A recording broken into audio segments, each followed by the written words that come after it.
بسم اللہ الرحمن الرحیم۔ کچھ لوگ یہ سوال پوچھتے ہیں کہ حقے کا پینا کیسا ہے، کیا جائز ہے، حرام ہے، اس کی شرعی حیثیت کیا ہے؟ چونکہ حقے کے اندر بہت سارے ایسے فلیورز ملائے جاتے ہیں جس میں کوئی نشاور چیز نہیں ہوتی، تو اس بارے میں کیا حکم ہے؟ جس سلسلے میں جواب سماعت فرمائیں کہ ایسا حقہ جس کے اندر نشاور چیز ملائی جاتی ہو، یعنی ایسا فلیور ہو جس میں نشاور چیز ملائی جاتی ہو، تو اس حقے کا پینا بلا شبہ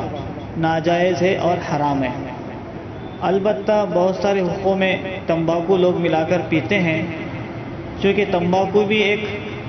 جسم کو ہلاک کرنے والی چیز ہے، اور قرآن پاک میں اللہ تعالیٰ فرماتے ہیں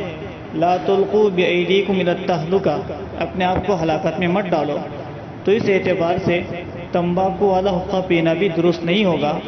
ہاں، بہت سارے ایسے فلیورز ہوتے ہیں کہ تحقیق سے بات سامنے آئی ہے جس میں نشاور چیز نہیں ہوتی اور نہ ہی تمباکو کی جیسی کیفیت اس میں ہوتی ہے، تو اس صورت میں اس کے پینے کی گنجائش تو ہوگی، لیکن گنجائش کے باوجود بھی ایسا حقہ پینے سے بچنا چاہیے، کہیں ایسا نہ ہو کہ ہم اچھے فلیور استعمال کریں اور اس کے ساتھ ساتھ ہمیں پھر دھیرے دھیرے تمباکو کی عادت لگ جائے، پھر یہاں تک کہ بات اس درجے تک پہنچ جائے جس درجے کو شریعت نے حرام قرار دیا ہے۔